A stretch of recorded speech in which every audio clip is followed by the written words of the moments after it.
Guys, কেমন আছো সবাই? আশা করি ভালো আছো। ইউটিউব চ্যানেলে সবাইকে শুভেচ্ছা রইল। তা সকাল সকাল সব কাজ হয়ে গেল, এখন মেয়েকে রেডি করাচ্ছি। মেয়েকে রেডি করে এখন খেতে নিয়ে যাব। সকালে পড়াশোনা সব হয়ে গেছে, কমপ্লিট।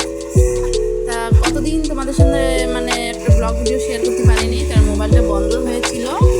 তা আজকে ভাবলাম যে সকাল সকাল একটা ব্লগ ভিডিও শেয়ার করি। তা এখন তো বেলা 9:10 বাজতেছে। তোমাদের হয়তো সকালের ব্রেকফাস্ট হয়ে গিয়েছে, কিন্তু আমার এখনো কিন্তু হয়নি। হ্যাঁ, এটি রেডি করে নিলাম। দেখো কিরকম করতেছে। তা জিলিপি আছে ঘরে, আমরা জিলিপিটা খেয়ে নেবো। চুলায় রান্না করতে হবে।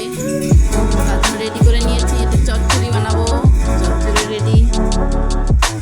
প্রচুর খিদে পেয়েছি, সকালে ব্রেকফাস্ট হয়নি, দেরি হয়ে গিয়েছে।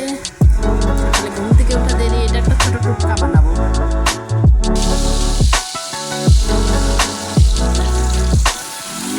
রসুন লঙ্কা তেলে ভেজে নেবো একটু। তারপরে কী বলতো, কচুর পাতা, বাড়িতে যেটা আমরা খাওয়ার জন্য কচুটা লাগাই, সেই কালো কচুর পাতাটা ভেজে নেবো। যদি খাওয়ার কোনো মুখে রুচি না থাকে, গ্রামে আমাদের সেরকম গ্রামে এটা বেশি পাওয়া যায়।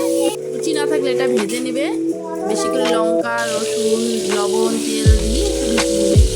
তারপরে এটা আমার মেয়ে মাংস খাবে, তার জন্য ওর জন্য মাংসটা রেডি করলাম। মাংস রেসিপি বানাবো একটা।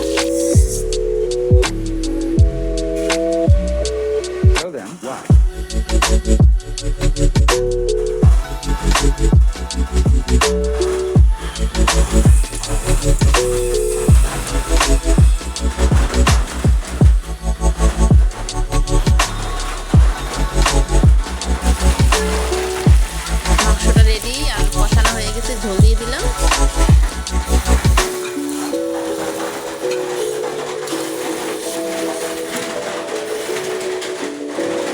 দেখো সেটা বেটে নেব, টুটকাটা বেটে নেব।